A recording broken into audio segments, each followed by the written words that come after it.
We are going through the book of Romans in 2024, and we are coming around the final turn as we start Romans chapter 15.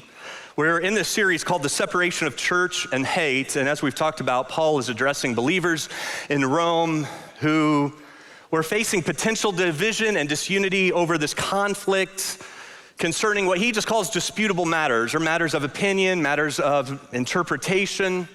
We spent the first 11 chapters of Romans talking about the essential matters, the things that we stand upon unapologetically, but here he talks to us about disputable matters, things that we don't have to agree on. You might be right, you might be wrong, but there's something more important than you being right or wrong, and that's the relationship, and it's the unity of the church. And so in Romans 15, we're gonna pick up on that same theme. About it's been 20 years ago now, I went to celebrate my 10-year anniversary. My wife and I went to celebrate our 10-year anniversary, but we didn't do it on our anniversary. That's why we were celebrating it, but I hadn't seen the sun in a while. We were there to connect, no kids, just two of us reconnecting. But the first day, I made the mistake of not putting on sunscreen. Now, she told me to do it, and I didn't do it. And she encouraged me again and again. I refused again and again. I'm like, I need a base tan. It's okay. And later that evening, I would have to admit that I looked a little bit pink, but I'm just healthy. It just made me seem a little healthier. But then the morning came, and the air hurt. Like, the air just felt like needles, and suddenly I was incredibly touch sensitive, which isn't great on a romantic anniversary. Like anytime she tried to show affection, just a touch on the arm, a pat on the back, it felt like I was being tased. And so my response to her was, stay away from me. Like, nothing says happy anniversary like I love you, but don't touch me. And just the simple act of putting on a shirt was like a 10-minute interpretive dance, trying to thread my arms through without touching any fabric. And I was sensitive because of a burn, and it made a difference in our relationship for that time, right? Like, it's not romantic to spend $350 of your allocated budget on aloe vera products to try and ease the pain. But it's one thing to live that way for a few days. It's another thing to live your life that way. And I think most of us would agree that culturally, we just live in this time where it feels like people are emotionally sunburned. Like, they're just so sensitive and easily hurt, and they're quick to pull away and lash out, and we end up kind of walking away or walking around each other with this burn. It's like we've been emotionally slow roasted, and we wince at different interactions that didn't used to be a big deal, and casual conversations can turn into, live drama. Family disagreements can be especially difficult, right? Like, there's unofficial alliances and peace treaties, and at least 3 people are threatening, maybe in your family, to withdraw from Thanksgiving, or new babies born, and it's posted on the family thread, but somebody gives a thumbs up emoji instead of a heart emoji, and it takes a month to recover from it. And people are just more sensitive. At church, every decision can feel like negotiating an international treaty. People are just raw and reactive, and the mildest disagreement can feel like sandpaper on a sunburn culturally. And so in Romans 14 and 15, Paul is warning us about what causes this kind of division, both in God's house and in your house, right? Like, there's a sense in which we want to blame it on an issue, and we think, well, look, if we would just agree on this issue, we wouldn't have the division or the disagreement amongst us. Or we want to blame it on the other person. If this person was more reasonable, if they weren't so difficult, then we wouldn't have this division in the relationship. But what Paul does is he makes a point here that it's not about agreement in Romans 14 and 15, it's about acceptance. And one of the things that makes acceptance hard is pride. Pride is like a sunburn. It creates this hypersensitivity within us. It has a way of creating distance between us, and maybe you feel that right now in some of your friendships and relationships. Like, someone has a different biblical interpretation than you do, and you take it personally. or someone has a different political perspective than yours, or a fellow believer doesn't do things the way you think they should do them, or that they don't care about the issues you think they should care about, at least not as much as you think they should care about them. Or maybe your kids have some different opinion than what you taught them when they were growing up in your home. Maybe decisions made and you're not consulted, or your spouse suggests a different way of handling a situation or an area that you need to work on. And pride is what makes all of that feel personal. It's what causes the division and what causes the disunity. And we're just constantly underestimating how this burn is affecting us and the people around us. And so in Romans 15, Paul's gonna call us to humility in how we respond to people with whom we disagree. And too oftentimes, it's our pride-burnt hearts that are the issue, but the problem with pride is that it blinds you from itself. Pride is blinding. The more of it you have, the less likely you are to see it.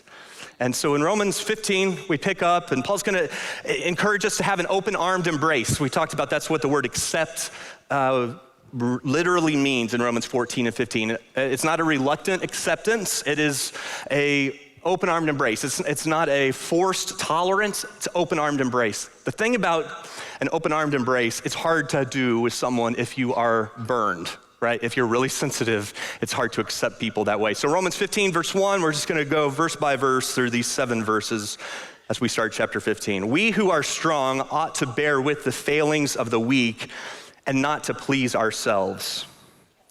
We who are strong, and maybe you read that and you're like, oh, he's talking about me. I mean, I'm strong. That's part of how I think this is supposed to read, is that you would read this and think, oh, well, I guess I'm strong. Yeah, okay, well, here's your obligation. It's to bear with the failings of the weak and not to please yourself. So anyone who thinks of themselves as spiritually strong, here's what goes along with that. You think of yourselves as more spiritually mature, then okay, here's your responsibility: to bear with the failings of the weak and not live with this motivation to please myself first. And that's hard. That's hard to do when you know you're right. It's hard to do when you know the other person, by the way, they're not just wrong about something you know is right, they're wrong about you. That makes it especially hard to bear with their failings. But what Paul says is, those of you who are strong, those of you who are spiritually mature, this is part of your role in a relationship, is to bear with the failings of the weak. Now, what this doesn't mean is, it doesn't mean you water down the truth. It doesn't mean that you avoid difficult topics. It doesn't mean that you don't challenge anyone. But it means, as we're gonna see here, that you approach it with the gentleness and the humility of Jesus.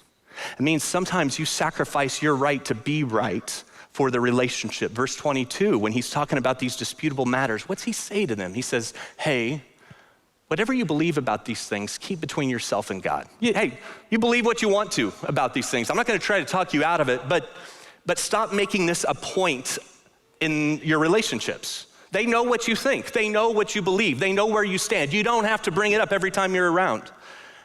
Keep it between yourself and God. That takes humility when you know you're right.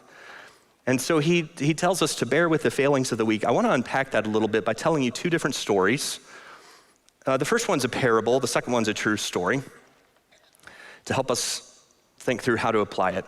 Imagine you have been riding a bike for decades. You're not just a casual rider, like you're a cyclist. You're part of a cycling club called the Fellowship Flyers. And you've logged thousands of miles. You know every hand signal. You understand proper drafting etiquette, the whole thing. And one week, a regular member of your club invites someone new. We'll call him Mike. And Mike, he hasn't been on a bike since he was 12 years old, riding his Huffy around the neighborhood. And so when he shows up, everyone in the club does the right things. They say, Mike, we're so glad you're here. Mike, welcome. Mike, here's a welcome packet. Kind of going through the basic terminology of cycling so you can understand. But Mike immediately feels a little out of place. Everyone's wearing their club jerseys, and he's wearing gym shorts and a t-shirt. The ride starts, and one of the riders tells him, hey, Mike, we're doing a KOM attempt today, so try and keep up. And Mike's like, okay. But he has no idea what that means. And Mike rides with the group, but he's constantly braking at the wrong times. He's blindly shifting gears, trying to figure out what gear he should be in for what speed and on what hill. And he has no ability to maintain a proper pace. And the strong riders, they start exchanging knowing looks with each other. There's some passive aggressive sighs because Mike is slowing everybody down. Instead of bearing with his weakness, some of the riders start pulling ahead and accidentally drop him. And before long, Mike gets the message. Like, he notices the eye rolls when he asks about basic terminology. He feels the frustration when he doesn't immediately understand the unwritten rules. He senses it. He tries it one more time, but then he stops coming. And the experienced riders, the strong riders, they act disappointed that Mike's not coming anymore, but clearly they're a little relieved because Mike just didn't fit in. And they talk about how Mike just wasn't committed enough. That's what they say. And they'll say things like, maybe Mike will come back when he's more ready. Or maybe there's a cycling club down the street that's gonna be a little better fit for Mike. What they have forgotten is that each of them used to be him. And someone had to bear with them, and someone had to slow down so they could keep up, and someone had to explain things and be patient so they could grow into it. Someone had to walk with them along the way. And here's the point of the parable. Being strong is not just about how fast you can go and how many miles you can log. Being strong means bearing with those around you who are wobbling. It means helping them grow and develop the same way that someone helped you. And look, if that's not a part of your spiritual journey, then you're not as strong as you think you are. If your spiritual journey is focused on what most pleases you instead of what pleases your neighbor, if your spiritual journey is most focused on you being right about your perspective and your opinions and your interpretation, if your spiritual journey is most focused on your pace and what you want to see happen for your journey, then you're not the strong one. You're the weak one. And the strong ones are having to make space for you. You're not there yet. Bearing with those who are weak is a sign of spiritual maturity and spiritual strength. It takes humility to do that. Let me tell you a second story. This one isn't a parable. True story. Earlier this summer, I went on a 5-mile ruck with my 19-year-old son. A ruck is basically a hike with weights in your backpack. I don't know whose idea it was. They should be held accountable. Nonetheless, we had about 40 pounds of weight in our backpacks, and he had a certain time he wanted us to hit. Something like 5 miles in an hour, something like that, something completely unreasonable.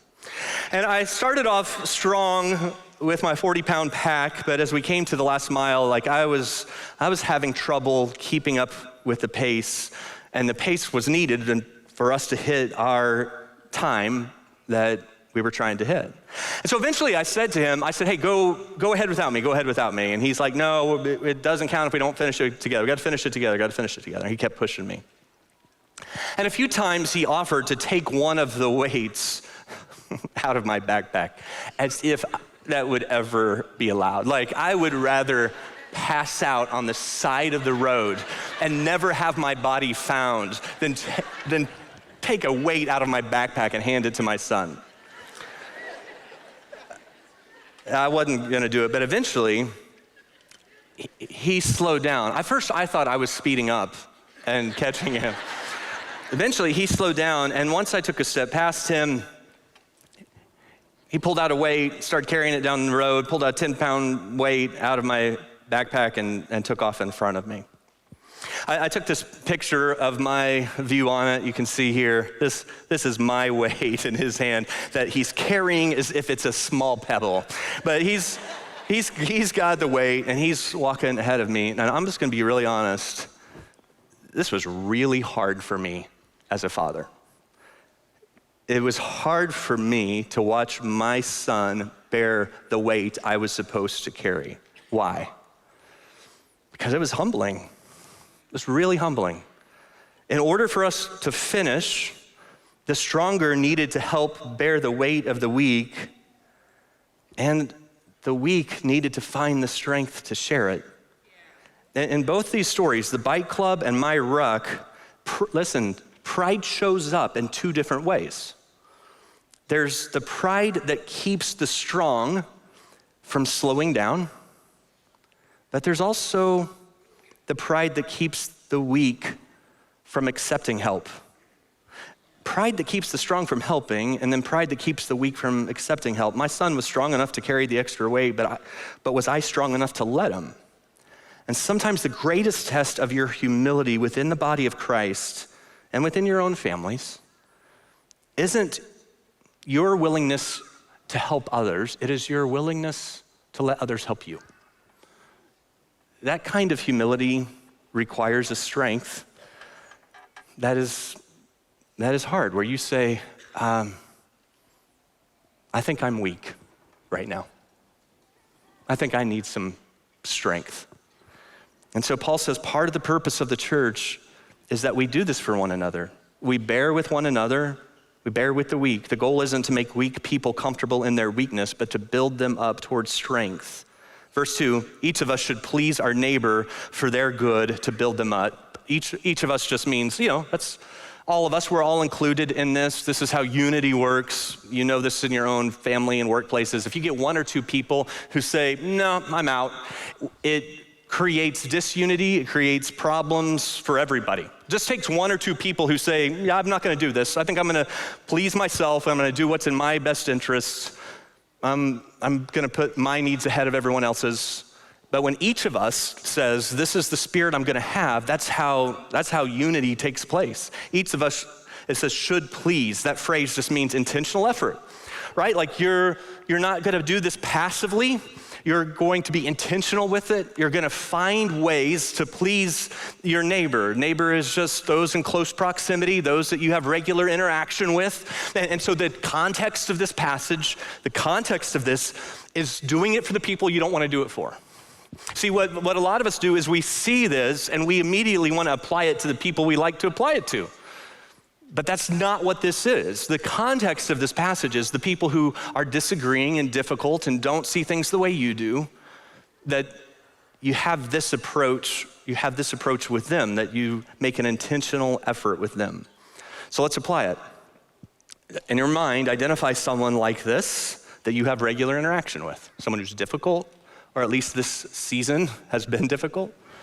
Someone that disagrees with you on something significant, and ask yourself, how can I make an intentional effort to bear with them and to build them up this week? How can I do that? How can I make it intentional? It's gonna take some humility. There's no way that you can answer that question without humbling yourself. How can I intentionally bear with them and build them up this week? In verse 3, Paul points to Jesus as an example of this kind of humility, for even Christ did not please himself. Like, hey, if anyone had a right to please himself, it's Jesus. Jesus could do whatever he wanted. He's the Son of God. He has every right to please himself, but he didn't do that. Jesus didn't please himself. As it is written, the insults of those who insult you, God, have fallen on me. The problem that people have with you, God, I'm the one, in this context, Jesus is the one here who's saying, I bear that. I'm carrying that weight. And so Jesus was willing to bear the insults meant for God, and yet we think we have to defend every slight against us and our own reputations.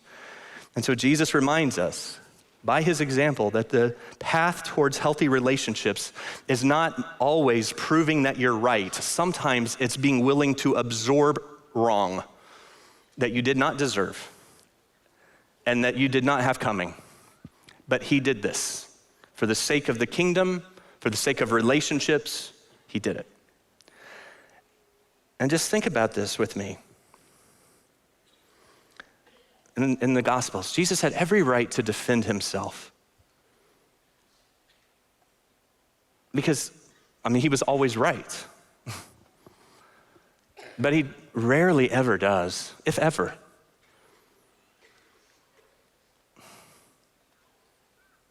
In fact, I think I could say it this way. He